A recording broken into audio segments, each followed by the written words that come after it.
안녕하세요. 카로 하나의 책,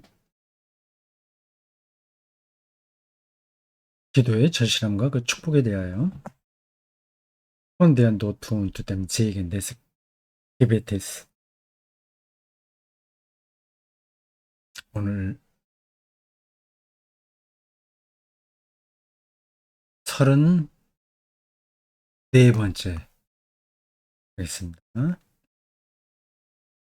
상황이 그렇다면 그건 앞 강의 끝 대목을 보면 됩니다.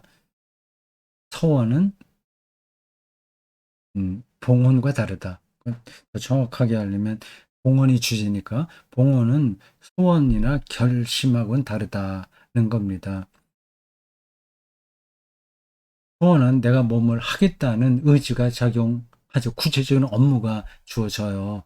근데 봉헌은 그런 거 없이 인격에서 인격으로 마음에서 마음으로 사랑 자체가 자유롭게 흐르는 겁니다. 그분께 나를 그냥 드리는 거죠. 그분의 사랑을 그냥 느끼는 거죠. 그래서 사랑을 표현하는 거죠.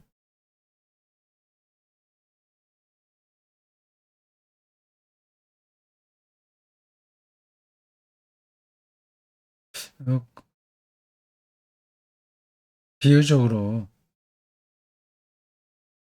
뭐 아기를 낳은 엄마의 심정과 조금 비슷할 것 같아요.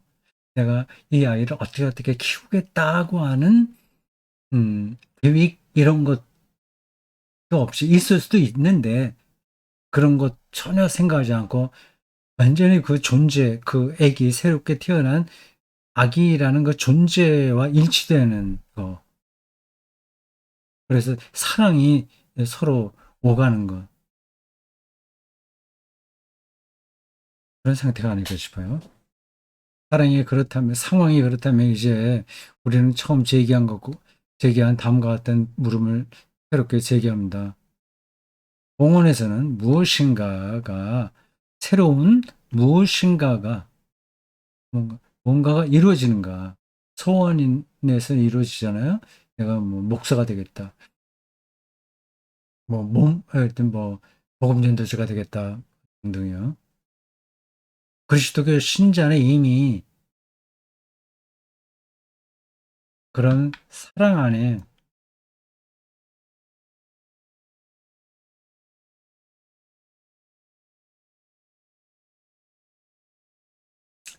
있고 이미 단순한 업적이나 실적이 아니라 인간 자체와 인간의 내적인 마음을 하나님께, 그렇죠.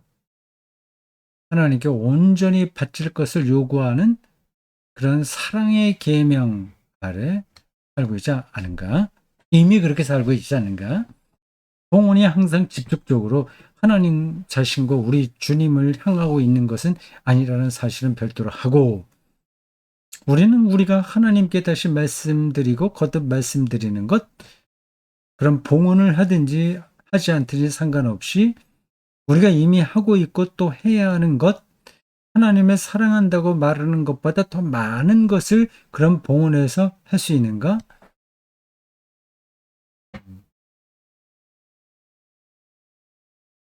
봉헌을 사제가 된다거나 수도사가 된다거나 목사가 된다거나 선교사가 된다는 그런 거하고 좀 비슷하게 생각하면 됩니다. 자기를 다 바치는 거거든요. 그런 게 이미 우리가 그리스도의 제자로서 이런 일도 하고 저렇게 하고 사랑을 받고 사랑하고 하는 것을 하고 있는데 그런 것과 뭐가 다른가 하는 거죠.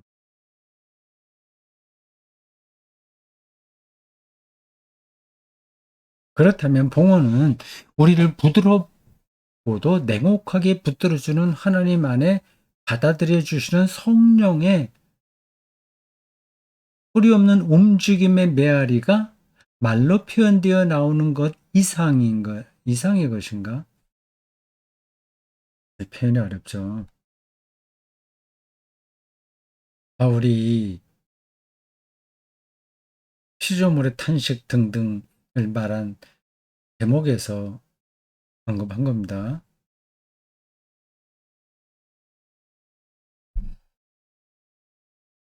우리가 독실한 그리스도인으로 살아가는 삶의 차원보다 훨씬 높은 어떤 것이 그 봉헌에서 발생하는가고 하는 겁니다. 그 실제로 발생하는가? 그냥 추상적인가? 하는 질문인 거죠. 우리는 봉헌이 새로운 의무지움을 의미하는 것이 아니라고 말했는데 뭘 해야 된다고 하는 그 의지, 뭐 결단 그런 것을 넘어선다고 했는데 이 말은 이 의무든 가능한 어떤 새로운 의무든 모든 의미가 우리에게 모든 것을 요구하는 사랑 그리고 의무를 지우는 규정이 없을 때만 오히려 온전한 마음으로 마음 전체를 내주고 의무를 채우려 하지 않은 애정의 마음을 내어줄 때만 제대로 성취되는 의무 이상의 사랑의 힘이 포함되어 있고 억지로 의무를 억지로 자발적으로 한다고 하더라도 그것을 넘어서는 사랑에 이미 내포되어 있고 그 사랑에 의해 추월당했다고 이유 때문에 한 말은 아니어야 하지 않은가. 말이 좀 어, 음, 전념적이라서 이 대목은 그 말이 그래서요. 따라하기가 약간 힘든데 이렇게만 생각하시면 됩니다.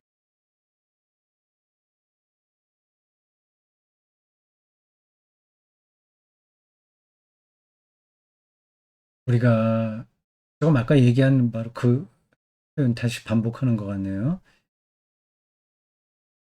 믿음이 독실한 사람이 경험하는 그 사랑,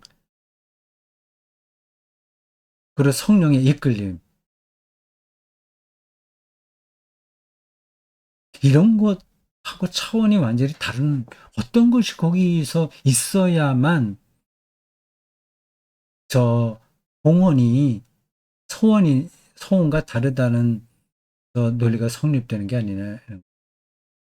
소원 이런 데서도 얼마나 놀라운 그 하나님과의 관계가 깊어집니까? 사랑이 얼마나 충만해집니까? 근데 봉헌이 소원과 다르다고 얘기하니까 그럼 도대체 뭐 비슷비슷하다고 한다면 왜 이렇게 다르다고 얘기하는가? 더 다른 어떤 것이 있어야 되지 않느냐 하는 겁니다. 근데 그걸 라노가 어떻게 얘기할지 기대가 됩니다. 뭐가 있다는 거 아니겠어요? 그걸 어떻게 설명할지 기대가 되면서도 조심스럽게 따라가 봐야 되겠습니다. 여기 조심스럽게 라는 표현이 그대로 나오네요. 제가 이 책을 읽으면서 그 느끼는 그 감정들이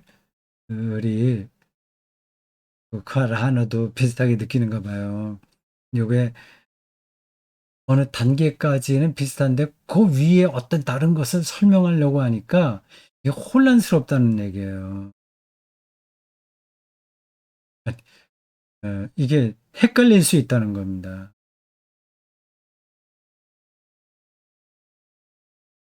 그러니까 조심스럽고 신중하게 접근할 필요가 있는 거죠.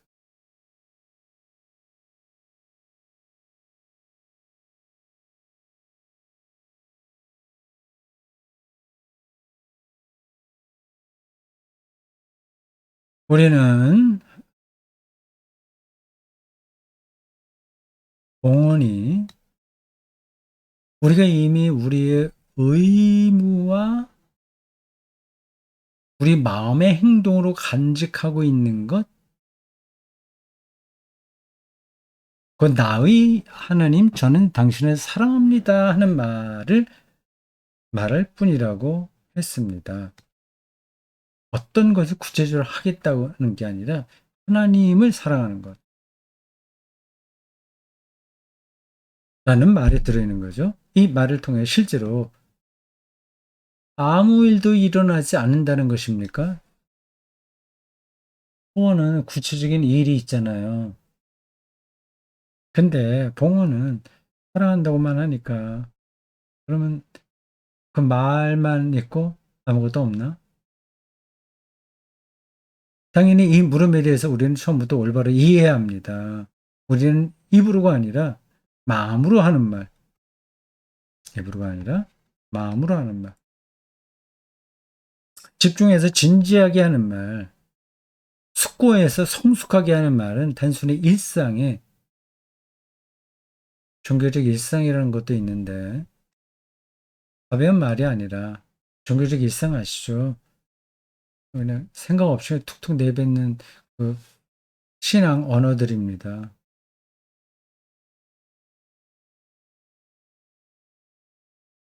이게 뭐 한두 가지가 아니죠. 그 상투적인 표현들을 자꾸 반복하는 설교자들도 많아요.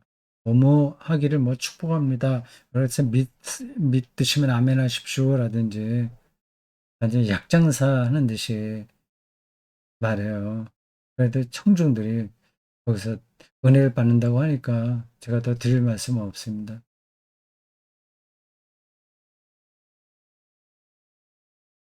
종교적 일상이라는 것도 있습니다. 일상은 또 무조건 나쁜 것도 아니에요. 가벼운 말이 아니라 우리 자신이 말과 함께 진술되고 언약되는 가운데 우리 자신을 바깥으로 발설하고 내놓고 우리 자신을 함께 담아서 하는 말이라고 생각합니다.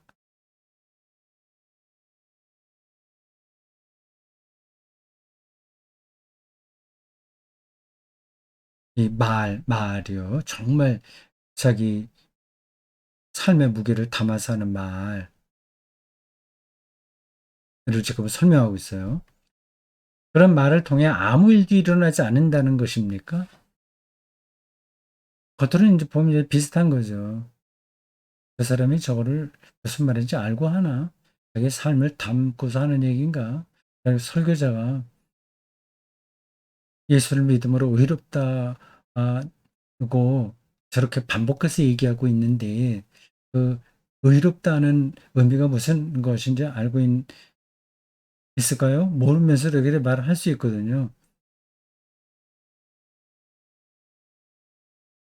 그러니까 말은 이제 비슷하니까. 그 사람이 그런 똑같은 그 언어, 종교 언어, 성서 언어 얘기를 하니까 겉으로는 드러나지 않잖아요. 똑같은 말들이니까.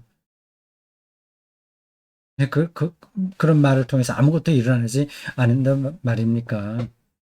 겉으로는 안 일어나는 것처럼 보이죠. 오히려 생각 없이 하는 말들이 더 어떤 일을 만들어내는 것처럼 보입니다. 오히려 모든 것이 아닙니다. 부정해요. 그게 아니다.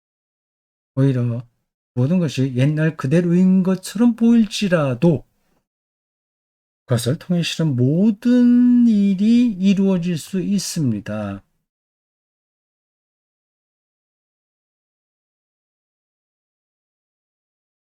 이거를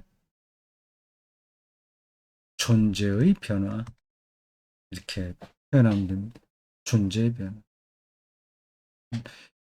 요 문장은 꼭 기억해 두십시오.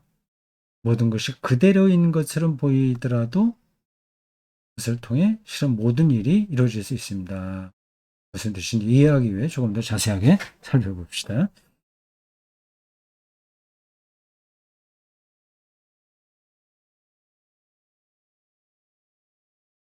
지금 카라는 서원을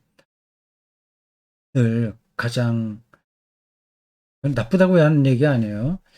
그런 것들을 공헌이라고 사람들이 많이 생각하는데 그게 아니다라는 사실을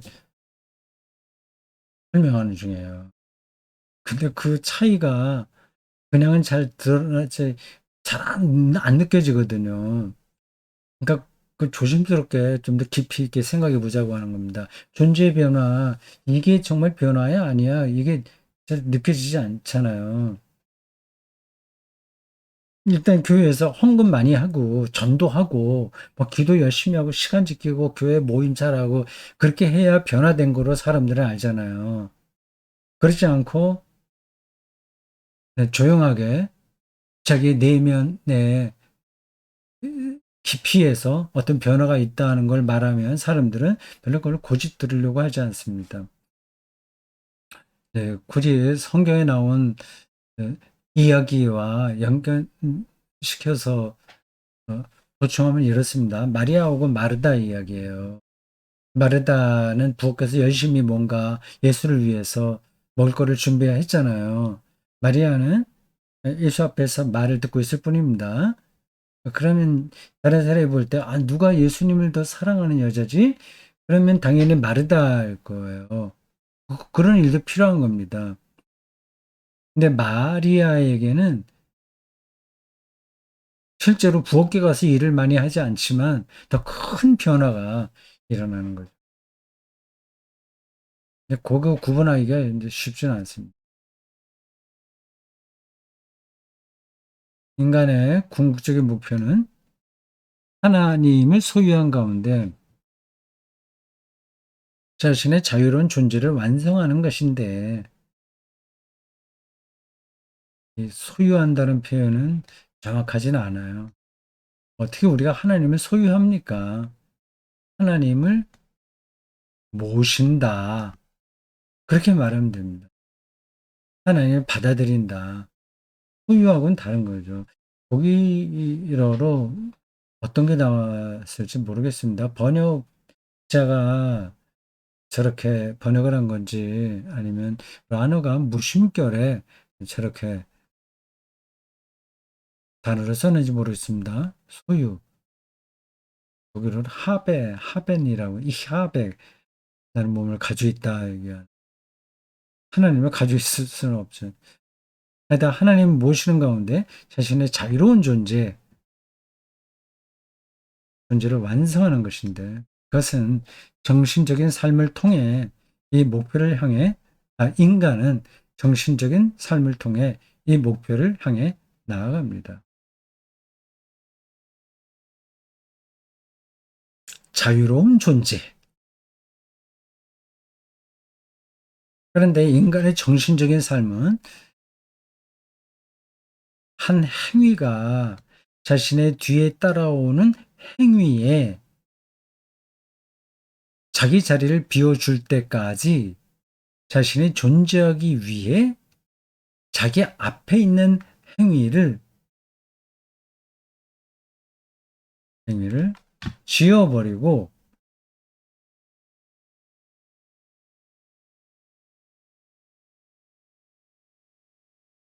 현실에서 몰아내야 하는 단순히 시간 안에 길게 늘어서 있는 행위들의 외적인 대열이 아닙니다. 아이고, 복잡한 문장이에요.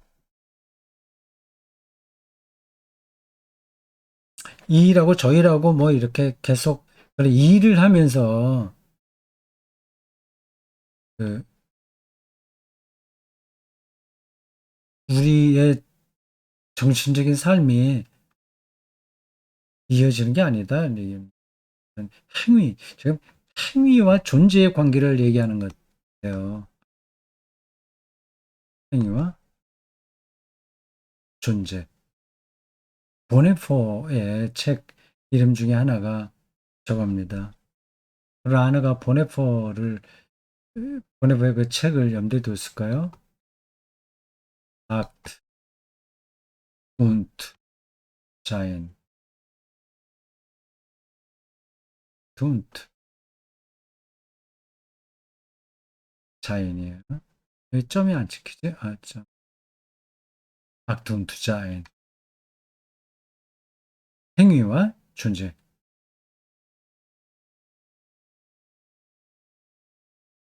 오히려 인간적인 현재의 순간에 인간의 과거가 여전히 신비롭게 현존합니다. 지금 여기에 과거가 신비롭게 현존한다. 지금 이 강독을 넣고 하는 이 순간에 어제 예배 드렸던 그 일들이 신비롭게 현존합니다. 그게 느낌으로도 저기 현존할 수 있고 실제로 설교했을 때 그 단어들이 지금 제가 강독하는 이 순간에 현존할 수도 있는 거예요. 정신적인 인격체인 인간은 모든 개별 순간마다 자기 과거를 총체적으로 취합하여 행동합니다. 적어도 그렇게 행동할 수 있습니다. 과거가 이렇게 단절되어 있는 게 아니라 다 현재에 연결되어 있죠. 그의 과거는 지양되어 있다고 하겠는데 지양이라는 독일어가 아후에 해변일 거예요. 분명히 아후 해변. 음, 우리가 흔히 쓰는 음, 그 방식으로는 그 지양은 끊어낸다는 뜻이잖아요. 지양이라고 되어 있으니까. 우리가 어떤 잘못된 습관을 지양하고 어떤 것을 지향하자. 그렇게 말하잖아요. 끊어내는 걸 얘기합니다. 근데 독일어의 아우프헤베는 변증법적인 의미가 있어서 끊어내기는 하되 끊어내는 것을 끝나지 않고 들어서 올린다는 뜻입니다. 정반합 그러면 그러니까 아후의 해배는 지양이라는 단어보다는 보양이라는 단어가 더 거기에 어울려요. 근데 에, 아주 옛날 우리 번역할 때 철학에서 먼저 시작을 했을 텐데 여기를 아후에베를 지양이라고 해서 아니면 일본 사람들의 번역을 그대로 따온 것 같아요. 일본 철학자들이 독일 책을 번역하면서 지양으로 아후헤벤을 번역한 것 같습니다. 그래도 우리나라 학자들이 그래 따온 거죠. 그런 단어들이 좀 많습니다. 철학 자체가 그렇습니다. 철학, 필로소피, 필로스, 소피아. 그 단어를 이제 일본 철학자가 아주 오래전에 뭐 백 몇십 년 전에 철학이라고 번역을 한 것 같아요. 중국에서는 또 다른 말로 번역을 한 것 같은데 우리나라 학자들이 일본 시대 때 많이 공부를 했으니까 그 필로소피라는 단어를 우리 말로도 철학 이렇게 해요. 근데 정확한 건 아니죠. 철학, 필로소피하니까 지, 지, 지, 필로스, 사랑, 소피아, 지혜 사랑이거든요. 그러니까 학하면 로고스가 붙잖아요. 그러니까 그 철학을 독일어로 번역한다면, 아, 소피아 로고스, 뭐 그렇게 되겠죠. 소피아 로고스. 하여튼 그 번역에 그런 약간의 오류나 한계가 있다 그 말씀입니다. 지향은 오해되기 쉽습니다. 과, 그의 과거는 지향되어 있다고 하겠는데, 끊어지나, 그러나 들어 올리는 거예요. 이 말은 과거가 인간 안에 현존하면서 액기스로, 다시 말해, 자유 안에서 이루어진 정신적 골상, 뼈대, 삶의 경험 등으로 보존되어 있다는 것을 의미합니다. 그러니까 과거는 그냥 배설물처럼 떨어져 나가는 게 아니라, 예,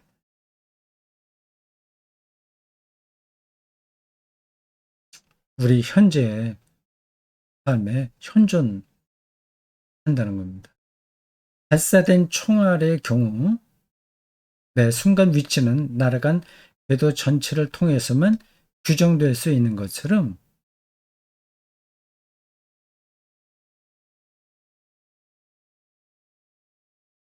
오래된 명품 바이올린에서 지금 울려 나오는 신비로운 소리는 언젠가 연주자가 그 바이올린 속으로 바이올린으로 연주한 모든 것을 신비롭게 함께 울려내고 있는 것처럼 인간의 과거 전체, 그 사람이 힘들고 고통스럽게 쟁취한 학식, 그 사람의 인생 경험의 깊이, 그 사람의 삶의 충격들, 그 사람이 지나간 삶의 기쁨과 고통은 완전히 서로 다른 플러스 혹은 마이너스 기호를 달고 있을지 몰라도 이보다 훨씬 더 바로 매 순간 인간,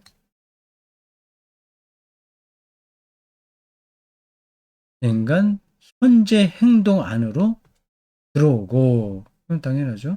그 순간적인 행위에 비로소 이 전체적인 진행 방향과 깊이를 주고 반향을 남겨줍니다. 전부 아내가 무슨 얘기를 하려고 이렇게 온갖 그 철학 사유를 다 끌어들이면서 어렵게 설명하고 있나요? 봉헌이 그 서원과 다르다. 아, 뭐 하는 걸 전제하는데 그럼 다르다면 뭐가 다르냐 그런 걸 지금 설명하는 겁니다. 그러니까 행위가 아니라 존재의 변화가 서원의 핵심인데 그게 어떻게 보면 아무것도 없는 것 같으나 그게 정말 그 사람의 참된 변화를 가리킨다고 하는 겁니다. 그걸 이제 설명하면서 그 자기가 형투적으로 하는 말이 아니라 자기 삶을 담아내는 말이 비슷하게 보여도 얼마나 다른가 하는 것을 말하고 있죠. 어렵죠. 근데 잘 생각하다 보면 그렇게 뭐 어렵지도 않습니다. 그 전체적인 진행 방향과 깊이를 남겨주고 반향을 남겨줍니다. 저 개인적으로도 어렸을 때부터 살아온 여러 삶의 경험들이 있잖아요. 공부한 것도 있고, 뭐, 시행착오, 실수한 것도 많이 있고, 인생의 어려운 등등 일들도 많이 있는데, 음, 그게 이제 현재의 나에게서 지양되어 있는 거죠. 없어지는 게 아니라, 그거는 내가 또 그 과거는 떠나왔으나, 그것이 알게 모르게 현재 내 삶 안에서 현존하고 있는 거예요. 너무 아득해서 우리가 모를 수 있어요. 그걸 전문적으로 연구하는 사람들이 심리학자겠죠. 무의식의 세계까지 들어가서 그런 것들을 설명해 내려고 하더라고요. 정신병자들도 다 과거와 연관되어 있는 겁니다. 과거가 실제로 현재 안에 보존되어 있고, 어, 보존되어 있고, 지양되어 있습니다. 비슷한 뜻이라고 보면 돼요. 지양이 아까 말씀드린 대로 완전히 끊어낸다는 게 아닙니다. 끊어지기는 않아 더 새롭게 고양되는 거죠. 그걸 이제 해붕, 동명사로 하면 해붕이라고 합니다. 변증법적인 거예요. 정반합을 통해서 예, 예, 테제와 안티테제의 관계 속에서 신테제까지 나오게 되는 것을 지양이라고 합니다. 근데 한자에서 온 저 지양이라는 단어를 그냥 쓰게 되면 그거 끊어지는 것만 생각하게 되거든요. 그렇지 않습니까?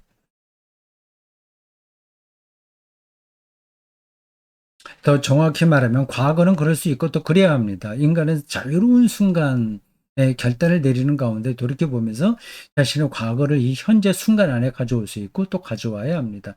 자기 자신이었던 모든 것이 자기 자신입니다. 과거까지 다 포함해서 나인 거죠. 나의 실수마저도 나이고요. 이러한 나의 전체적인 무게를 싣고 인간은 새로운 순간을 채울 수 있고 또 채워야 합니다. 온갖 어두웠던 과거가 있다고 하더라도 그것이 지양되어서 오늘 나는 거룩한 것을 경험하고 그 안으로 들어갈 수 있습니다. 그런 것 전체가 다 거룩해지는 거죠. 인간은 시간적으로 차례차례 제공된 연대기적으로 제공된 자기 현존재의 가능성들을 자유로움 속에 움켜쥐고 올바르게 유지해 나가고 그 시간을 우리가 거꾸로 갈 수는 없잖아요. 차례대로 가잖아요. 그것들로 인간 안에 있는 영혼을 만들기만 하는 것은 아니어야 됩니다. 인간 안에 있는 영혼만을 만들려고 하는 것은 아니에요. 인간은 자신의 정신적인 역사에 소리 없는 현재적 충만으로 매 순간을 구성해 나가야 하는데 성령 충만이라고 할 수 있어요. 매 순간을 구성해 나가야 되는데 인간의 정신적 역사는 정신적 인격체인 인간에게 그때 주어지는 자신의 현재의 점점 더 풍성해진 가능성으로 남습니다. 네, 가능성. 독일어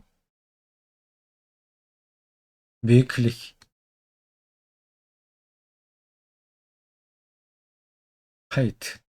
단어일 겁니다. 메클리하이트. 가능성. 더 풍요로운 가능성으로 남습니다. 이 카라노가 그 봉헌 문제를 이야기하려고 해요. 제가 이게 뭐 헌금만 봉헌하는 게 아니다. 자기 자신을 드리는 거라고 얘기하는데 너무 초보적인 얘기를 제가 해버린 거예요, 앞에서요. 그 서원을 자꾸 우리는 봉헌처럼 생각하잖아요. 그래서 훨씬 뛰어넘는 차원을 말하는 겁니다. 참. 재밌기도 하고 참 우리가 배워야 될 게 너무 많다는 부담감도 있네요. 여기까지 하겠습니다. 수고하셨습니다.